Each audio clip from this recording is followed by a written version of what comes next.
నమస్సర్వేభ్య. మనం రామాయణం పేరు తలుచుకోగానే సీతారాముల తర్వాత మనకి స్ఫురణకు వచ్చేటువంటి వ్యక్తి ఆంజనేయ స్వామి. ఆయన పాత్ర అంత గొప్పది.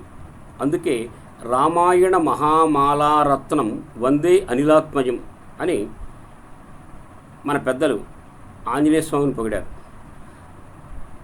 రామాయణం అంతా ఒక మణిమాల,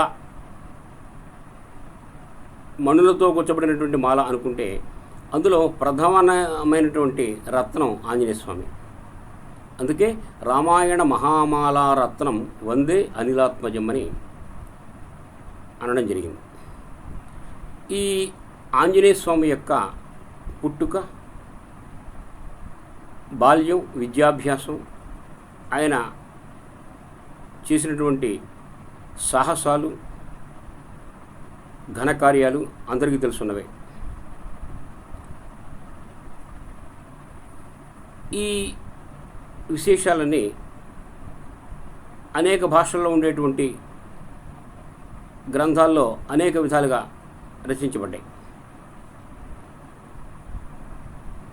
ఇక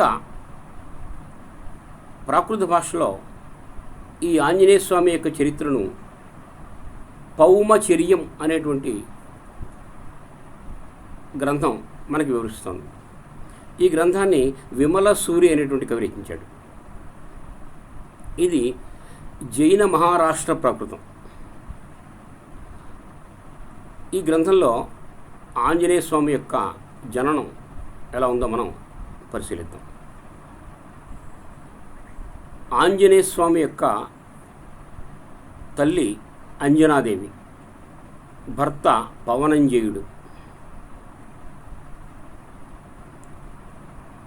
అంజనాదేవి మహేంద్రతనయ, మహేంద్రుని యొక్క కుమార్తె.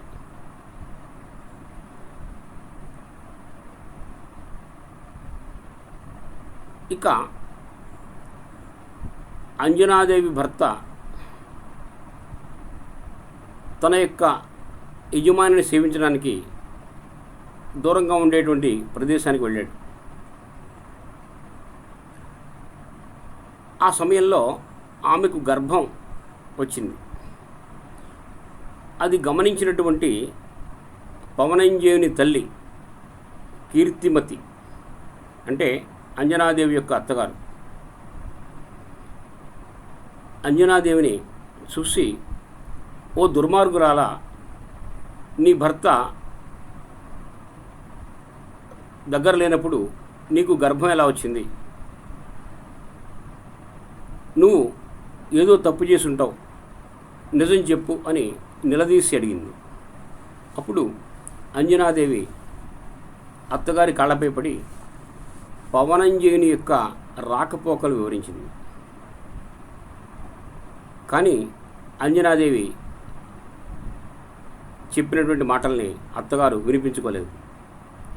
ఓ దుర్మార్గురాలా, ఎక్కడో దూరంలో ఉండేటువంటి నీ భర్త ఇక్కడికి ఎలా వస్తాడు? నువ్వు అసత్యం చెప్తున్నావు. నువ్వు చాలా తప్పు చేసి ఉంటావు. మా వంశానికి నీ వల్ల అపకీర్తి దాపరించింది. కాబట్టి నువ్వు నీ పుట్టింటికి పో అని చెప్పి పుట్టింటికి పంపించడానికి సన్నాహాలు చేసింది. ఆమె చేసేది లేక హృదయ విదారకంగా విలపిస్తూ పుట్టింటికి బయలుదేరింది. సేవకుడు ఆమెను మేనాలో ఎక్కించుకుని నగర పొలిమేరలో దిగబెట్టి, అమ్మా, నన్ను క్షమించు, నేను ఇక్కడితో మీ నుంచి సెలవు తీసుకుంటున్నాను అని ప్రార్థించి అక్కడి నుంచి నిష్క్రమించాడు. ఆమె తన స్నేహితురాలతో మహేంద్రనగరం చేరుకుంది. మహేంద్రనగరం పొలిమేరల్లో ఆమె ఎన్నో ఆటంకాలు ఎదుర్కొంది. అక్కడ ఉండేటువంటి నగర పాలకులు ఎవరు ఆమెను లోపలికి అనుమతించలేదు.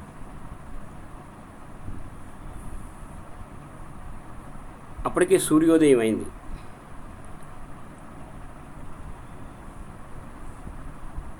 శలాకాపాటుడైనటువంటి ద్వారపాలకుడు ఆమెను లోపలికి రానివ్వలేదు. ఆమె రాకను ఆమె తండ్రి మహేంద్రునికి వివరించాడు. ఆయన శలాకాపాటునితో ఈమె గర్భం విషయమై అత్తగారికి అనుమానం వచ్చింది. అటువంటి ఈమెను నేను నగరానికి రాణిస్తే నా వంశానికి కళంకం కలుగుతుంది. అందువల్ల నేను ఈమెను నా నగరంలోకి అనుమతించను. ఎవరూ ఈమెను తమ ఇళ్లల్లోకి అనుమతించకూడదు అని కట్టడి చేసి ఆమెను పంపించేశాడు. ఆమె చేసేది లేక తన సఖితో అక్కడి నుంచి వేరొక ప్రదేశానికి వెళ్ళిపోయింది. ఆమె ఎంతో దూరం కాలినడకన వెళ్ళి ఎన్నో ప్రాంతాలు దాటుకుంటూ చివరికి ఒక ఘోరమైనటువంటి అడవిలో ప్రవేశించింది. సఖి అయినటువంటి వసంతమాల ఆమెకు అక్కడ ఉండేటువంటి ఆకులతోటి ఒక పక్క ఏర్పాటు చేయగా ఆ శయ్యపై ఆమె విశ్రమించింది.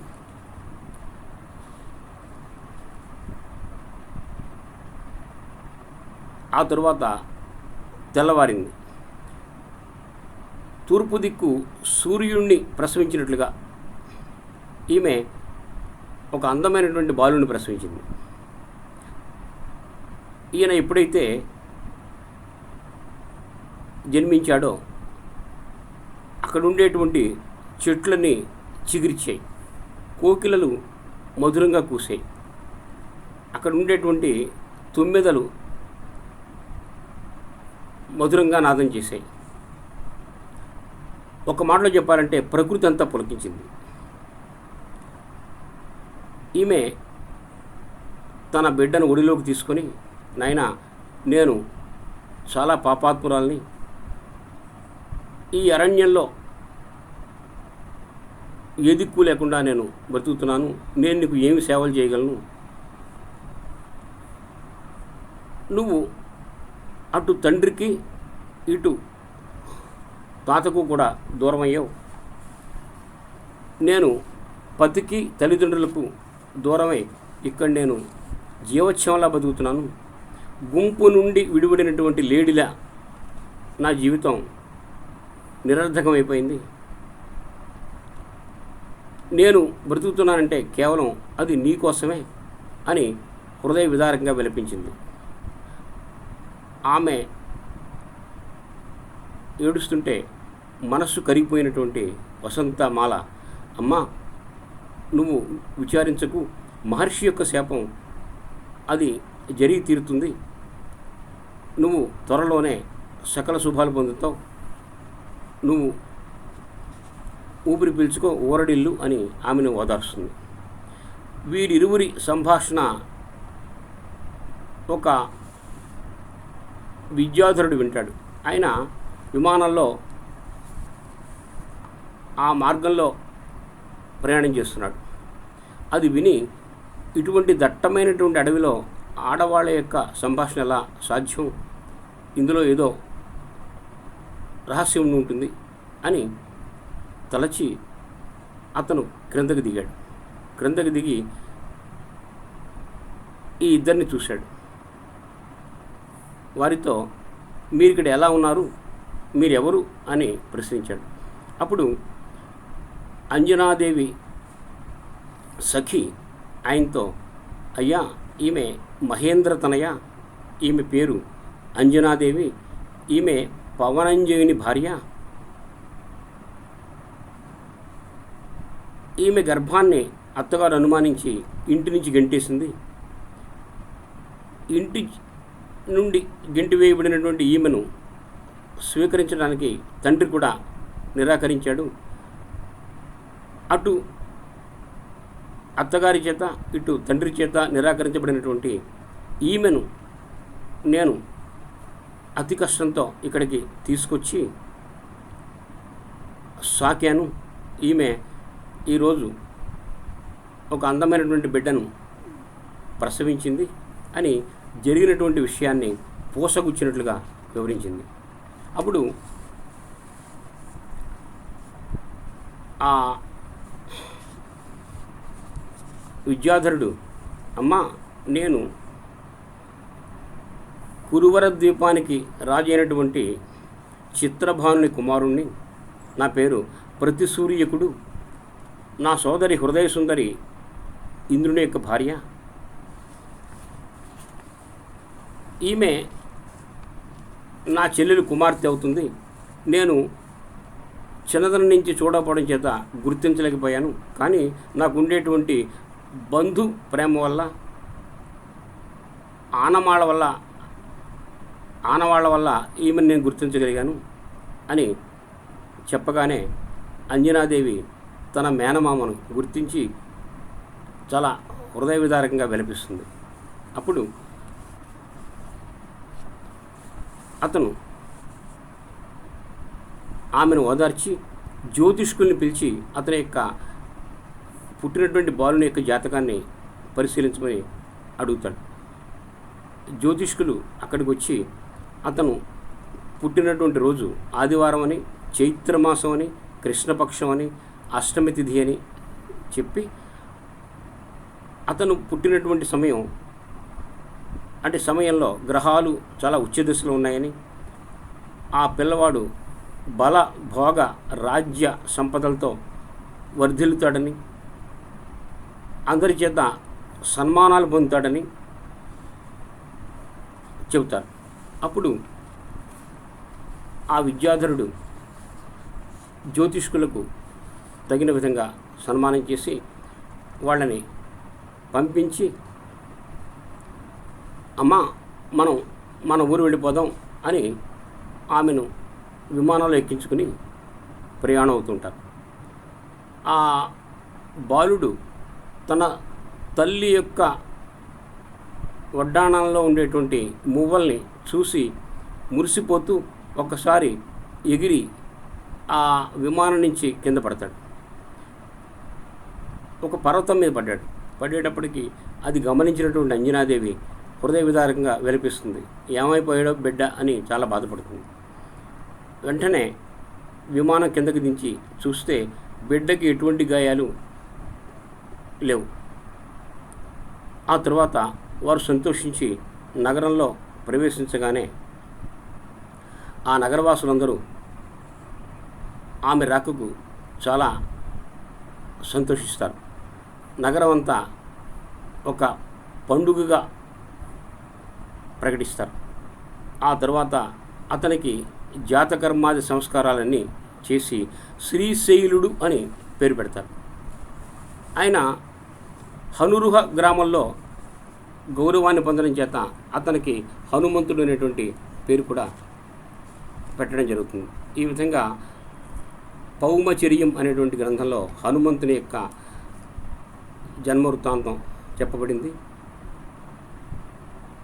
ఇంకా అనేక గ్రంథాల్లో అనేక విధాలుగా హనుమంతుని యొక్క జన్మ వృత్తాంతం ఉంది. కాబట్టి ఈ పౌమచరిత హనుమంతుని యొక్క గ్రంథాన్ని జన్మ రహస్యాన్ని వివరించినటువంటి గ్రంథంగా మీకు తెలియజేస్తూ నమస్కారం.